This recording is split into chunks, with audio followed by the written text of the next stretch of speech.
आज करते हैं हम एसएससी जीडी 2022 23 जनवरी की शिफ्ट नंबर 4।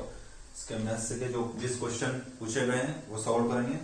तो पहला क्वेश्चन है हमारा कि ए और बी मिलकर एक कार्य को 8 दिनों में पूरा कर सकते हैं। तो देखिए ए और बी दोनों मिलकर एक कार्य को 8 दिनों में कर सकते हैं, ठीक है। उसके बाद बोल रहा है कि ए अकेले इसको 16 दिन में कर सकता है, तो ए अकेले इसको 16 दिन में कर सकता है, ठीक है। यदि बी 50% दक्षता से कार्य करता है तो ए और बी मिलकर इस कार्य को कितने दिनों में करेंगे। तो देखो बी की दक्षता तो है नहीं हमारे पास, तो कैसे निकालेंगे। सबसे पहले देखेंगे 8 और 16 का एलसीएम, तो टोटल वर्क कितना हो गया, मेरे पास 16 टोटल वर्क है, ठीक है। अब 16 से देखूंगा मैं तो 16 एकम 16 और 8 दूनी 16, तो ये क्या आ गई, इनकी दक्षता आ गई, ठीक है। एफिशिएंसी आ गई कि ये दो कार्य प्रतिदिन करते हैं दोनों मिलकर, और ए अकेला एक कार्य प्रतिदिन करता है। तो फिर बी कितना करता होगा, तो बी कितना करता होगा, अगर ए और बी मिलकर दो करते हैं, ए एक करता है तो बी एक करता होगा। लेकिन क्वेश्चन कह रहा है कि रोज ए तो एक काम पूरा करेगा, लेकिन बी जो है 50%, एक का 50% आधा, यानी एक ना करके 0.5 काम रोज करेगा। तो देखो इतना काम कर रहे हैं एक दिन में, एक दिन में कितना काम है 1.5 करना, कितना 16 है, तो इसको पहले इधर ले आओ, 1/5 दिन, ये दिन आ जाएगा, और बराबर में ये एक काम ये इधर आ गया, यहाँ कुछ नहीं बचा, मतलब एक काम। अब 16 काम करवाना है तो 16 का गुणा यहाँ पे भी कर दो और 16 का गुणा यहाँ कर दो, तो ये 16 ऊपर रहेगा और 1.5 ये पॉइंट हटाएंगे और 0 लगाएंगे। अब काट लेंगे इसको, 5 दूनी 5 दिया 15 और 1 बचा, 5 दूनी 10 और 5 दिया 15, तो ये हमारा आंसर हो जाएगा, ठीक है। अगला क्वेश्चन करेंगे वापिस से। अगला क्वेश्चन है हमारा कि निम्नलिखित में से कौन सी संख्या 24 से विभाज्य है। तो देखो 4 ऑप्शन दे रखे हमको, 29 40 पहला ऑप्शन है, दूसरा है 28 56, तीसरा है 14 58 और चौथा है 1860, ठीक है। इन चारों में से कौन सी ऐसी संख्या जो 24 से विभाज्य है। तो विभाज्यता के नियम के अंदर हम जानते हैं कि 8 या 24 होगा, ये तो हम जानते हैं। 8 का रूल ये कहता है कि पीछे की 3 संख्या में यदि भाग जाता है तो 8 से कटेगी संख्या, और 3 का रूल ये कहता है कि संख्याओं का सम, यानी संख्याओं को जोड़ने पर अगर 3 6 9 12 27 ऐसा कुछ बनता हो, 3 का गुणज, तो वो संख्या कटेगी। तो हम ये देखेंगे क्या ये 8 से कट रहा है, क्या ये 8 से नहीं कट रहा है, ठीक है। उसी तरीके से ये 8 से कट रहा है, देखो 8 8 8 7 56, अब ये 3 से कट रहा है, क्या 8 और 2 10 और 5 15 और 6 21 3 से कटता है, मतलब हमारा ये ऑप्शन सही हो जाएगा। तो इसी तरीके से हमारे इस क्वेश्चन का आंसर क्या आएगा, 58 56 है जो 24 से विभाज्य है। अगला क्वेश्चन पे चलेंगे। 2 ट्रेन है ए और बी एक सीधी रेखा पर 155 किलोमीटर की दूरी पर है। एक ट्रेन सुबह 7 बजे, देखो 2 ट्रेन है, ये ए हो गई और एक ट्रेन है ये बी, ठीक है। ए और बी दोनों मिलकर 155 किलोमीटर की दूरी पर है। अब बोल रहा है ए 7 बजे निकलती है, ठीक है, और बी की ओर 20 किलोमीटर प्रति घंटे के हिसाब से चलती है, और बी वाली ट्रेन जो है वो 8 बजे निकलती है, ठीक है। और ये तो बी की ओर जा रही है और ये ए की ओर आ रही है, ठीक है। ये निकल रही है किस स्पीड से, 25 की स्पीड से, ये 25 किलोमीटर प्रति घंटे के हिसाब से चल रही है। अब देखो यहाँ पे ये तो 7 बजे निकल चुकी है, तो 8 बजे निकलेगी, तो ये 7 से 8 बजे तक चलेगी। तो यहाँ पे जैसे ये ए वाली ट्रेन पहुंची, कितनी बज गई, 8 बज गई, 8 बज गए यहाँ पे। तो यहाँ 20 किलोमीटर चल गई होगी, क्योंकि 20 किलोमीटर 1 घंटे में जा रही है, तो 20 किलोमीटर चल गई। अब इन दोनों के बीच में ये दूरी बची है, तो ये कितनी होगी, 55 में से 20 चला जाएगा तो 135 किलोमीटर की दूरी बची है, ठीक है। अब किस समय पे ये दोनों एक दूसरे से चलकर मिल जाएगी, तो चाल बराबर लिखेंगे, तो आमने सामने में चालें जुड़ेगी, तो कितना हो जाएगा 20 और 25 45 किलोमीटर प्रति घंटा। दूरी कितनी है 135 लेंगे, क्योंकि अब दूरी 135 है, और बटे में टाइम 45 से काटा 45 दिया, तो टी का मान आया हमारे पास 3, और घंटे में आएगा क्योंकि टाइम चाल और ये समय दूरी और सब किलोमीटर प्रति घंटा में है, तो घंटे में आएगा। अब 8 बजे के बाद ये निकली, 8 बजे के बाद ये निकली, तो कितना हो जाएगा 8 बजे के बाद 3 बजे, और ये 3 घंटे प्लस कर दो, 8 और 3 11 घंटे में एक दूसरे से मिल जाएगी। अगला क्वेश्चन करेंगे। एक दुकानदार ने पाया कि उत्पाद का क्रय मूल्य का 90% है, ठीक है।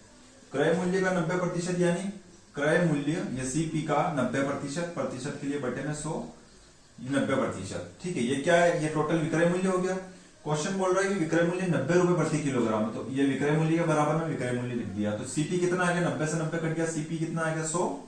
ठीक है, यानी कि 90 की चीज को बेच रहे हैं अपन और सीपी है 100, लेकिन वो क्या कर रहा है, क्वेश्चन आगे बोल रहा है कि इसलिए लाभ प्राप्त करने के लिए वह 1 किलोग्राम के स्थान पर केवल 800 ग्राम वजन यूज करता है। तो इस उत्पाद के 1 किलोग्राम को बेचने पर दुकानदार को लाभ कितना होगा। तो देखो 1000 ग्राम की जगह कितना यूज कर रहा है वो 800। ठीक है, सॉरी 800 तो बेच रहा है ना वो। हाँ, तो देखो 2 जीरो से 2 जीरो बढ़ गया और ये 1 जीरो, 2 जीरो से ये 2 जीरो बढ़ गए। ठीक है, तो 9/8 आया, मतलब 8 की चीज को 9 में बेच रहा है। ठीक है, 8 की चीज को 9 में बेच रहा है और क्वेश्चन बोल रहा है कि 90 के हिसाब से बेच रहा है वो। विक्रय मूल्य तो 90 है, तो 9 की वैल्यू अगर 90 है तो 8 की वैल्यू कितनी हो जाएगी 80। मतलब 80 की चीज को 90 में बेच रहा है, मतलब 10 रुपए का लाभ कमा रहा है। रुपए में पूछा था इसलिए अपन ने रुपए में निकाल दिया 10 रुपए का लाभ। शानदार तरीका है, शानदार कंसेप्ट है, इस तरीके से आप सवाल को आराम से कर सकते हैं। अगले क्वेश्चन पे चलेंगे अपन। अगला क्वेश्चन कह रहा है कि एक व्यक्ति एक निश्चित धनराशि उधार लेता है, इसमें 2 समान किस्तों में 2 वर्ष में चुकाता है। यदि वार्षिक रूप से संयोजित स्थिति में चक्रवृद्धि ब्याज 5% माना जाता है और वह वार्षिक रूप से 882 रुपए का भुगतान करता है, तो उसने कितनी राशि ली थी। तो देखो चक्रवृद्धि में जब भी किस्त वाला सवाल आ जाए तो सबसे पहले हमारी नजर पड़नी चाहिए परसेंटेज पे। ये परसेंट 5% की फ्रैक्शन वैल्यू कितनी होती है, देखो परसेंट हटा के बटे में 100 लगा लूंगा, ये बटे में 100 लगा लिया तो क्या फ्रैक्शन वैल्यू आ जाएगी 1/20 आ जाएगी। ठीक है, तो 1/20 है, तो इसको मानेंगे अपन क्या, मूलधन।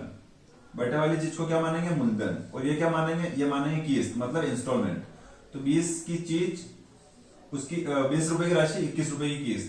अब 20 का वापिस स्क्वायर होगा क्योंकि 2 वर्ष बोला है क्वेश्चन ने, 20 का स्क्वायर करना 2 वर्ष के लिए, किस्त वाले सवालों में ऐसा करना है। यहाँ पे 441 हो जाएगी। अब बोल रहा है कि समान किस्त है, प्रश्न बोल रहा है कि 2 समान किस्त है, तो इसको समान करने के लिए मुझे 21 से मल्टीप्लाई करना पड़ेगा। चूंकि ये रेशो बना हुआ है तो 21 का मल्टीप्लाई यहाँ पे भी करना पड़ेगा। तो ये टोटल कितना हो जाएगा, देखो 41 दूनी 42, मतलब ये हो जाएगा 820 और ये हो जाएगी प्रत्येक किस्त के लिए अपन 441 लिखेंगे। ठीक है, अब बोल रहा है कि वहां वार्षिक रूप से 882 रुपए करता है। तो देखो हमारे हिसाब से तो हम 441 की किस्त देते हैं, लेकिन वो बोल रहा है कि 882 की किस्त भुगतान करता है। तो राशि कौन ज्ञात कीजिए, राशि तो हमारी ये है, राशि हमारी ये है। तो 1 की वैल्यू कितनी आ जाएगी, यहां से 2, 141 से काटेंगे 2 बार में जाएगा, तो 1 की वैल्यू 2 आ गई। हमको ज्ञात करनी है राशि। देखो ये मेरा प्रिंसिपल बोला है, ये प्रिंसिपल है और ये इंस्टॉलमेंट्स है। ठीक है, 1 की वैल्यू 2 है तो 820 की वैल्यू क्या होगा, 820 का मल्टीप्लाई यहाँ करेंगे तो यहाँ पे भी 820 का मल्टीप्लाई कर लो, कितना हो जाएगा ये 1640। ये हमारा आंसर हो जाएगा। ठीक है, अगले क्वेश्चन पे चलेंगे अपन। अगला क्वेश्चन कह रहा है अंकित मूल्य पर 15% की छूट देने के बाद लाभ 5% है। देखो अंकित मूल्य माना मैंने, क्वेश्चन में दे तो नहीं रखा है, नहीं दे रखा है। अंकित मूल्य माना मैंने x, ठीक है, इस पे 15% की छूट दी, यानी 85% के बराबर बेच दिया उसने। ये अंकित मूल्य, इस पे 15% की छूट देके बेच दिया। अब बेच दिया तो बेचा काय पे होगा, सेलिंग प्राइस किया होगा, सेलिंग पे 5% का लाभ। तो मैंने यहाँ पे सीपी कितना मान लिया 100। अब लाभ हो रहा होगा तो क्रय मूल्य भी होगा, तो 5% का लाभ हुआ यानी 105 रुपए में उसको बेच दिया। तो x यानी अंकित मूल्य कितना आ जाएगा, देखो 17, ये जाएगा 5 से और ये जाएगा 20 बार, 20 का गुणा इधर होगा तो ये हो जाएगा 210। ठीक है, और ये 0 ऐसा कैसी बटे में 17, ये हो गया हमारा अंकित मूल्य।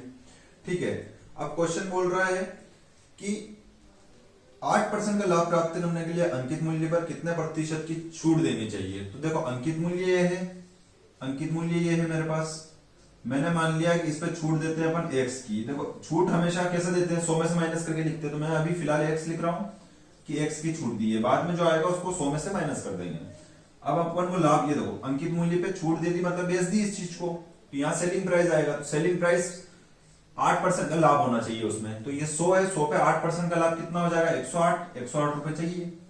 ठीक है, अब हम देखो 2 जीरो से 2 जीरो कट गया, ये 17 उधर चला जाएगा। तो x बराबर 17 गुणा इसमें होगा 17 8 136, ये 3 बच गया, 17 एकम 17 और 3 20। ठीक है, देखो 17 8 136 का 36 हंसी लगी 1, 17 एकम 17 और 1 18, सॉरी 1836 और ये 21 आ जाएगा बटे में। देखो ये और घट रहा है, 3 से काटेंगे, 3 6 घटा रहा, 3 एकम 3, 3 दूनी 6 और 3 7 21, 7 से काटेंगे, 7 8 56, कितना बचा 5 बचा, 52 हो गया, 7 7 49, 3 बचा, 7 7 4 28। तो ये हमारे पास इतना परसेंट आया, इसको 100 में से माइनस करेंगे तो कितना आंसर आ जाएगा हमारा 12.6। ठीक है, ये हमारा आंसर हो जाएगा। अगले क्वेश्चन पे चलेंगे। अगला क्वेश्चन कह रहा है रत्नेश ने 64,000 रुपए में बाइक खरीदी और इसे 60,000 रुपए में बेच दी, तो रत्नेश को कितने प्रतिशत की हानि हुई। देखो 64,000 है, डाटा बहुत सरल है तो 64 लिख दो, ये क्या है खरीदा है, और 60 में क्या किया उसने बेचा है। 64 की चीज को 60 में बेच दिया, और रेशो ले लो आप इसका, 4 से जाएगा 15 बार और 4 से जाएगा 4 एकम 4 और 4 छंग 24, मतलब 16 की चीज को 15 में बेचा, यानी 1 रुपए की हानि हो गई। और किस पे क्रय मूल्य पे होता है इंटू 100। 4 से 25 बार गया जाएगा, 4 से 4 बार जाएगा, 25/4%, ये हमारा आंसर हो जाएगा। या फिर 6 से 1/4, देखो 4 छंग 24, 1 बचा और बटे में 4, ये हमारा आंसर हो जाएगा। चलिए अगले प्रश्न पे चलते हैं। अगला प्रश्न है, दो उम्मीदवारों के बीच में एक चुनाव में 58% मत प्राप्त करने के लिए मत प्राप्त करने वाले को 4032 मतों से बहुमत से चुना गया है, तो डाले गए कुल मतों की संख्या पूछिए। देखो एक उम्मीदवार मान लिया मैंने ए था जिसको 58% मिले, 100% वोटिंग होती है तो बी वाले को कितने मिले होंगे, इसको मिले होंगे 42%। अब देखते हैं कि वो जो चुनाव जीता है ये बहुमत है उसका, तो ये इन दोनों का अंतर ही होगा, अंतर से ही जीता जाता है। तो 58 और 42 का अंतर कितना है, हम देखेंगे 58 और अंतर आ रहा है 16%, तो 16% है परसेंट में, और वोटिंग में दे रखा है 4032, तो 16 से काटेंगे, 16 एकम 16, 16 दूनी 32, 8 बचा, 16 5 80 और 16 दूनी 32, 1% की वैल्यू आ गई 252। अपन को चाहिए टोटल कितने वोट डाले, तो 100% की वैल्यू चाहिए, तो 100 से मल्टीप्लाई करो, इधर भी 100 से मल्टीप्लाई कर दो, तो कितना हो जाएगा 100% की वैल्यू, 100% की वैल्यू आ जाएगी आपके पास 252 और पीछे 2 0, 25,200, यही हमारा आंसर हो जाएगा। चलिए अगले प्रश्न पे चलते हैं। एक विक्रेता ने पंखे का अंकित मूल्य पर 30% की छूट की घोषणा की। यदि पंखे का विक्रय मूल्य 2800 रुपए है तो पंखे का अंकित मूल्य कितना था। ठीक है, तो चलो अंकित मूल्य मान लिया, मैंने पूछा है क्वेश्चन कि अंकित मूल्य कितना था x, और छूट हमेशा अंकित मूल्य पे दी जाती है, तो अंकित मूल्य पे छूट कितनी थी 30% की, यानी 70% के बराबर उसने बेच दिया। तो हम देखेंगे कि वास्तव में कितने में बेचा है, ये अंकित मूल्य पे छूट देके बेच दिया और बेचा है 2800 रुपए में। ये 0 से 0 कट गया और 7 से गया 4 बार, तो ये हो गया x बराबर 400, और ये बटे का 10 उधर जाके मल्टीप्लाई हो जाएगा इसका, x बराबर 4000, तो हमारा आंसर हो जाएगा 4000 रुपए। ठीक है, अगले क्वेश्चन पे चलेंगे। अगला क्वेश्चन क्या कहता है कि ब्याज अर्धवार्षिक रूप से संयोजित होने पर 1.5 वर्ष के लिए 20% की चक्रवृद्धि ब्याज 20% वर्ष की ब्याज दर पर एक निश्चित मूलधन पर चक्रवृद्धि ब्याज और साधारण ब्याज का अंतर 6200 रुपए है, तो मूलधन ज्ञात कीजिए। देखिए कभी भी चक्रवृद्धि ब्याज और साधारण ब्याज इनके बीच के अंतर का सवाल आ जाए तो हम क्या करेंगे, 3 वर्ष के लिए आप सूत्र लिख लेना, 3 वर्ष के लिए और 2 वर्ष के लिए। फिलहाल क्वेश्चन करेंगे अपन 3 वर्ष का है, तो 3 वर्ष के लिए हम देखेंगे साधारण ब्याज माइनस चक्रवृद्धि ब्याज, है ना, अंतर ही होता है हमेशा। देखो चक्रवृद्धि ब्याज हमेशा बड़ा होता है, तो चक्रवृद्धि ब्याज माइनस साधारण ब्याज बराबर P इंटू आर स्क्वायर बटे में 10,000 इंटू 300 प्लस R बटे में 100। इस सूत्र को रट लेना, इस सवाल को 10 सेकंड से 15 सेकंड में हो जाएगा। ठीक है, बाकी इसमें नहीं पढ़ना है कि पहले चक्रवृद्धि ब्याज निकाले पहले साधारण ब्याज निकाले, ऐसा कुछ नहीं करना है, सिर्फ ये सूत्र याद रखना है। ये तो हो जाएगा पूरे 3 साल के लिए। अब कितना दे रखा है अंतर 6200 रुपए, तो ये 6200 लिख लिया बराबर मूलधन ज्ञात करना है, इसलिए पी ऐसा कैसे R दे रखा है हमको। देखो अर्धवार्षिक है तो 1.5 वर्ष में समय 2 गुना हो जाएगा, यानी 3 वर्ष हो जाएगा। ठीक है, और दे रखा है 20 वर्ष, 20% दर दे रखी है, 20% दर दे रखी है, तो ये दर कितनी हो जाएगी, आधी हो जाएगी, मतलब 10% हो जाएगी। कौन सी कंडीशन में, जब अर्धवार्षिक हो, ठीक है, अर्धवार्षिक में ये कंडीशन अप्लाई होगी। तो अब 10% के हिसाब से देखो मैं, आर का स्क्वायर यानी 100, 10 का, आर का मतलब 10 था तो 10 का 100 हो गया, बटे में 10,000 था, है ना, ये 10,000 इंटू 300 प्लस आर, यानी आर का मान 10 है तो 300 प्लस 10, 310 बटे 100, ये 2 जीरो से 2 जीरो कट गया, ये 0 से 0 कट गया, और 31 से कटेगा, 31 दूनी 62, ये 3 जीरो इधर आके मल्टीप्लाई होगा 200 में, तो कितना आंसर आ जाएगा, 2 लाख हमारा मूलधन हो जाएगा, ठीक है, यही हमारा आंसर हो जाएगा। चलिए, ये तो हो गया 3 साल के लिए, 3 साल का अभी चक्रवृद्धि साधारण ब्याज का अंतर दे दे। अगर 2 साल का देगा तो अपन को क्या करना है, 2 साल के लिए ये करना है, 2 साल में अपन को ये फॉर्मूला यूज करना है और हमारा आंसर आ जाएगा, ठीक है। चलिए अगले प्रश्न पे चलते हैं। अगला प्रश्न है, एक बार पढ़िए आप।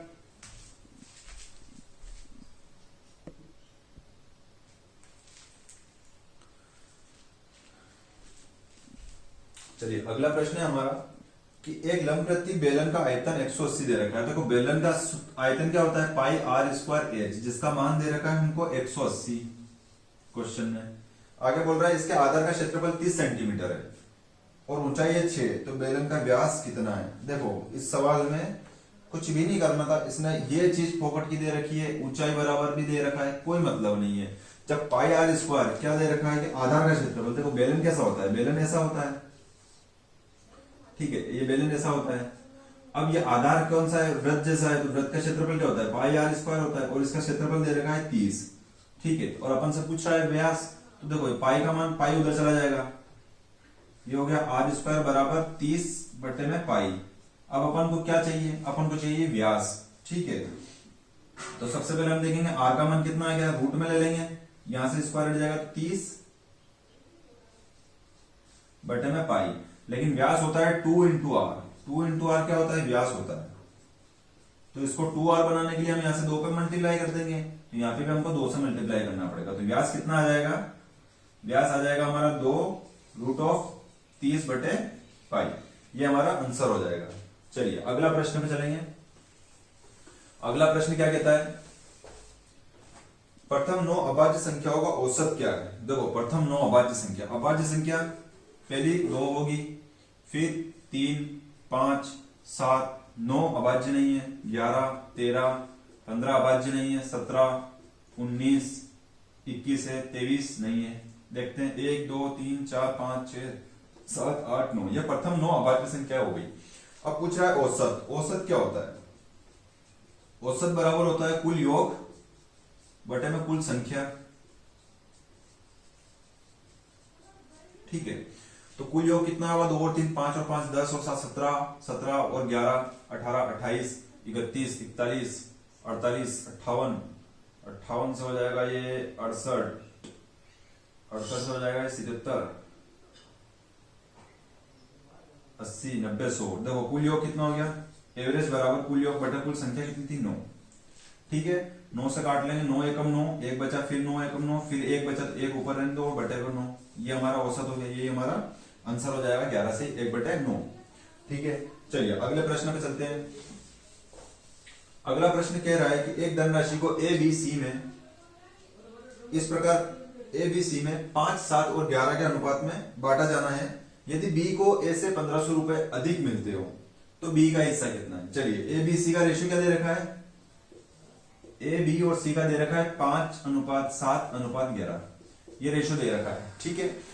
अब बोल रहा है कि यदि ए को बी से कितना ज्यादा मिल रहा हो, क्वेश्चन के अकॉर्डिंग तो 1500 ज्यादा मिल रहा है, लेकिन हम यहाँ देखेंगे कि यहाँ पे तो 2 यूनिट ज्यादा मिल रहा है, और 2 की वैल्यू क्वेश्चन क्या बोल रहा है कि 1500 रुपए अधिक मिलते हो, तो एक की वैल्यू क्या हो जाएगी, देखो 2 से काटेंगे, 2 7 14, 2 5 10 और 0, 2 से काटा 750 आ गया। अब बोल रहा है बी का हिस्सा क्या कीजिए, बी का हिस्सा है कितना, 7, इसको 7 बनाने के लिए 7 से मल्टीप्लाई कर दो, इसको यहाँ 7 मल्टीप्लाई किया, यहाँ भी 7 से मल्टीप्लाई करेंगे, 7 की वैल्यू निकालनी थी, 7 की वैल्यू क्या आएगी, 7 का मल्टीप्लाई करेंगे 0, 7 5 35, 3 बचा 7 7 49 और 3 52, तो हमारा आंसर हो गया बी का हिस्सा कितना हो जाएगा 5250, यही हमारा आंसर हो जाएगा।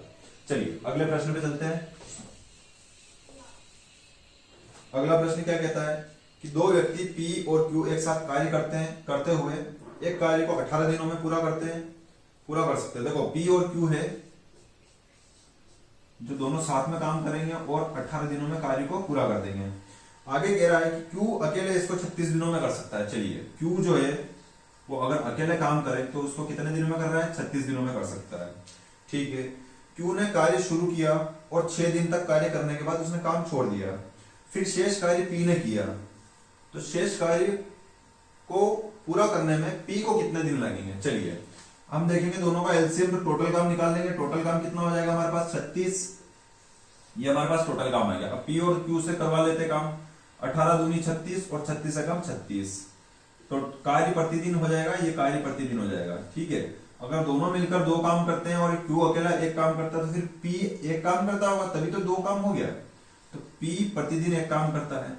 ठीक है, अब Q ने स्टार्टिंग में अकेले काम किया है तो एक काम रोज करता है और 6 दिन तक काम किया है, तो 6 काम तो किसने कर लिया, Q ने कर लिया। बचा कितना, 36 में से 6 काम हो गया तो कितना काम बचा, 30 काम बचा। अब करेगा कौन, P को शेष काम करने में कितने दिन लगे, एक काम के हिसाब से 30 काम करता है तो कितने दिन लगेंगे, 30 दिन लगेंगे। किसको लगेंगे, P को। यही हमारा आंसर हो जाएगा। चलिए अगले प्रश्न पे चलते हैं। अगला प्रश्न क्या कहता है कि 4 घंटे में एक नाव धारा के अनुकूल 12 किलोमीटर जाती है। देखो चाल बराबर दूरी बटे समय के कंसेप्ट कर लेंगे कि 12 किलोमीटर क्या होगी, दूरी होगी और बटे में समय हो गया 4 घंटे। तो 4 से काटूंगा, 4 3 12, तो दूरी बटे समय बराबर होता है 4। तो किस में आएगी, 4 किलोमीटर प्रति घंटे में आएगी। तो ये अनुकूल है, यानी कि ये नाव की चाल प्लस धारा की चाल, अनुकूल में प्लस लगेगा तो 3 हो गया। आगे कंडीशन क्या बोल रहा है वो, कि यह समान समय में धारा के विपरीत 6 किलोमीटर की दूरी तय करती है। यानी 6 किलोमीटर जा रही है समान समय, मतलब 4 घंटे में। कितना समय लग रहा है, 4 एकम 4, 4 5 20, तो ये a माइनस बी का मान कितना आ गया, 1.5। ये नाव की चाल, ये धारा की चाल। लेकिन विपरीत दिशा में है ना, विपरीत दिशा में चालें माइनस हो जाएगी। अब देखो a माइनस बी कितना आया है, 1.5। हमें चाहिए नाव की गति। ठीक है, नाव की गति चाहिए हमें। चलिए नाव की गति होती है a, तो ये देखो प्लस माइनस कर दिया, a और a 2a हो गया, बराबर ये कितना हो जाएगा 4.5। ठीक है, ये 2 से काटेंगे तो a बराबर क्या होगा, 2 दूनी 4, फिर ये 2 दूनी 4 और 1 बचा, 2 5 10। तो ये नाव की चाल आ गई हमारे पास 2.25 किलोमीटर प्रति घंटा। ठीक है, अगले क्वेश्चन पे चलेंगे। अगले प्रश्न पे चलेंगे। अगला प्रश्न कहता है कि 6 क्रमागत विषम संख्याओं का औसत 68 है। देखो औसत हमेशा बीच में आता है, ये 68 हो गया, लेकिन ये तो विषम संख्या नहीं है, ये तो सम संख्या है। और औसत बीच में आता है मतलब 6 संख्या, मतलब 3 संख्या इधर होगी और 3 संख्या इधर होगी। तो 68 के बाद विषम कौन सी आती है, 69, फिर कौन सी आती है 71 और फिर 73। इधर आएंगे, इधर आएगा 67, 65 और 63। ये 6 क्रमागत विषम संख्याएं हो गई। ठीक है, आगे बोल रहा है कि सबसे बड़ी और सबसे छोटी संख्या के अंतर का घन। क्वेश्चन को पूरा पढ़ना है, कभी ऐसा नहीं करना है कि डायरेक्ट अंतर निकाल के ऑप्शन में टिक लगा दो। ऑप्शन का घन पूछा है तो दोनों का अंतर कितना होगा, 63, 7, 10। 10 अंतर हो गया और उसका पूछा है घन, तो घन कितना होता है 10 का 1000। यही हमारा आंसर हो जाएगा। ठीक है, अगले प्रश्न पे चलेंगे। देखो अगला क्वेश्चन कह रहा है कि 8 और 18 का तृतीयानुपाती 2 81 और x square plus 2x plus 2 के चतुर्थानुपाती के बराबर है, तो x का मान कितना होगा।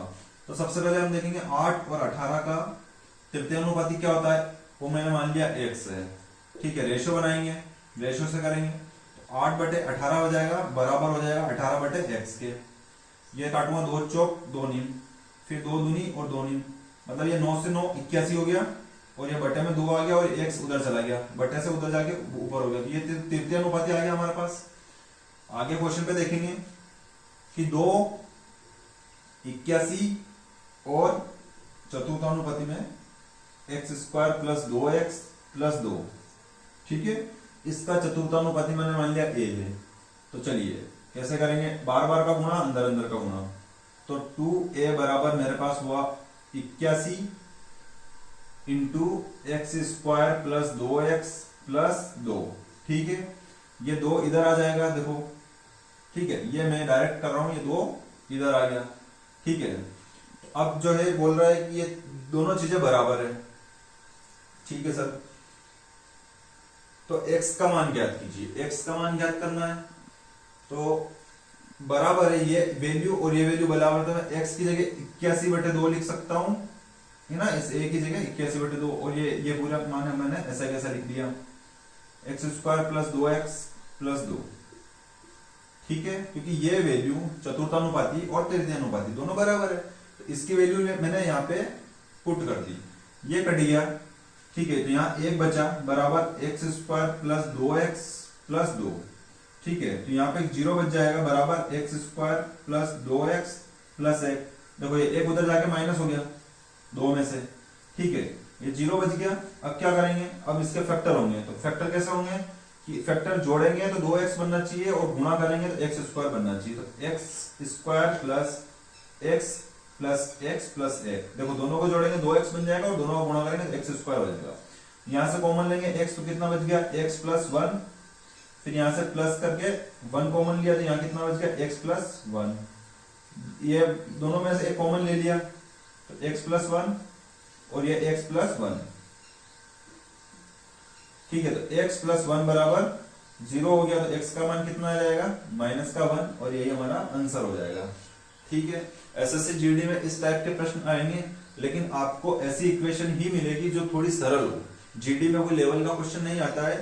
मैंने एसएससी जीडी की सारी शिफ्टों का एनालाइज किया हुआ है, तो ये मेरा पर्सनल एक्सपीरियंस है।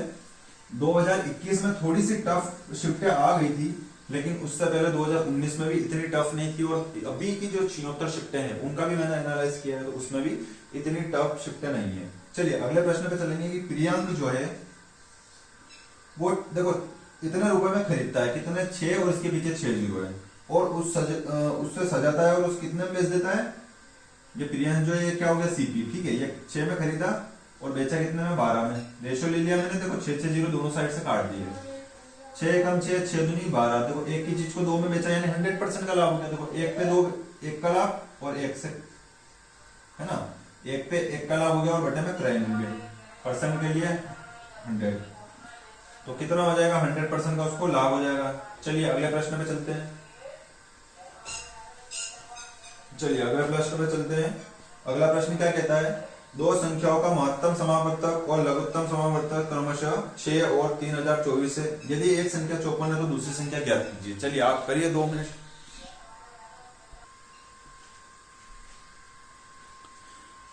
चलिए दो संख्याओं का महत्तम समावर्तक और लघुत्तम कितना दे रखा है। देखो एचसीएफ दे रखा है 6 और एलसीएम कितना दे रखा है 3024। ठीक है, और यदि एक संख्या 54 है, देखो नंबर 1 कितना है 54 है, तो दूसरी संख्या ज्ञात कीजिए। तो हमेशा सूत्र क्या करता है, क्या कहता है, LCM into HCF into LCM बराबर पहली संख्या इंटू दूसरी संख्या। हमारे पास एचसीएफ है एलसीएम है बराबर है पहली संख्या और दूसरी संख्या को ज्ञात करना है, सिंपल। ठीक है, कैसे करेंगे, 6 से काट लेंगे, अब 6 निम्मा 54 और 9 से काटेंगे इसको, 9 एकम 9 कितना बचा 3 बचा, फिर 9 एकम 9 सॉरी 9 तिया 27 हो जाएगा, 3 बचा, फिर 9 तिया 27 और 9 छन 54। तो हमारी दूसरी संख्या क्या आ गई 336। यही हमारा आंसर हो जाएगा। चलिए अगले प्रश्न पे चलते हैं। अगला प्रश्न क्या कहता है कि 30 मीटर लंबाई और 20 मीटर चौड़ाई वाले एक आयताकार मैदान के 4 कोनों पर प्रत्येक पर गाय बंधी हुई है। रस्सी की लंबाई 7 मीटर है। खेत का वह क्षेत्रफल ज्ञात करें जिस पर गाय नहीं चढ़ सकती। तो देखो एक आयताकार खेत है, ठीक है, ये ऐसा आयताकार एक खेत दे रखा है जिसके चारों कोनों पर ये जो है ये 7 है, कितना है 7 मीटर की रस्सी है। तो गाय यहां से यहां तक जाएगी और यहां से यहां तक जाएगी, और इस चारों कोनों पर तो ये इतना गाय चल लेगी। ठीक है, इतना गाय चला लेगी। चलिए अब क्या करेंगे, सबसे पहले तो ये देखेंगे खेत का क्षेत्रफल कितना है। तो ये पूरे खेत का लंबाई 30 है और चौड़ाई 20 है। तो आयत का क्षेत्रफल क्या होता है, लंबाई इंटू चौड़ाई, यानी खेत का क्षेत्रफल कितना आ गया 600 मीटर स्क्वायर। इसमें से अपन अगर ये जो चीजें चल रही है गाय, ये जो माइनस कर देते हैं, ये चीजें अपन अगर माइनस कर देते हैं तो बाकी बचा क्षेत्रफल निकल जाएगा जिस पर गाय नहीं चढ़ सकती। ये क्षेत्रफल निकल जाएगा अगर पूरे में से चारों कोने माइनस कर दूं। तो देखो ये क्या है, ये एक वृत्त है और ये ऐसा बना हुआ है, ऐसे ही दिख रहा है हमको। ये एक कोना मतलब वृत्त का एक चौथाई है, तो अगर ये 4 कोने हैं तो पूरा वृत्त ही बन गया। तो वृत्त का क्षेत्रफल पाई आर स्क्वायर होता है, और इंटू कितने कोने हैं, पूरा क्षेत्रफल है ना। एक सेकंड लाइट चली। 100 में से ये क्षेत्रफल माइनस कर देंगे तो ये अपने पास आ जाएगा। तो पाई का मान लिख दिया मैंने 22/7 इंटू आर स्क्वायर कितना हो गया 49 है ना। आर का मान 7 था, यहां से यहां तक त्रिज्या, ठीक है। तो 7 का स्क्वायर 14 हो गया, 7 का स्क्वायर 49 हो गया, 7 से काटेंगे 7 बार होगा। तो 600 माइनस 22 7 154, तो 600 माइनस 154 कितना हो गया ये 446 है ना, और मीटर स्क्वायर। ये हमारा आंसर हो जाएगा, ठीक है। ये सारी शिफ्टें एसएससी जीडी 2022 की 23 जनवरी की 4 शिफ्ट नंबर 4 कंप्लीट हो गई है। इसके बाद नेक्स्ट शिफ्ट अगले वीडियो में। Thank you very much.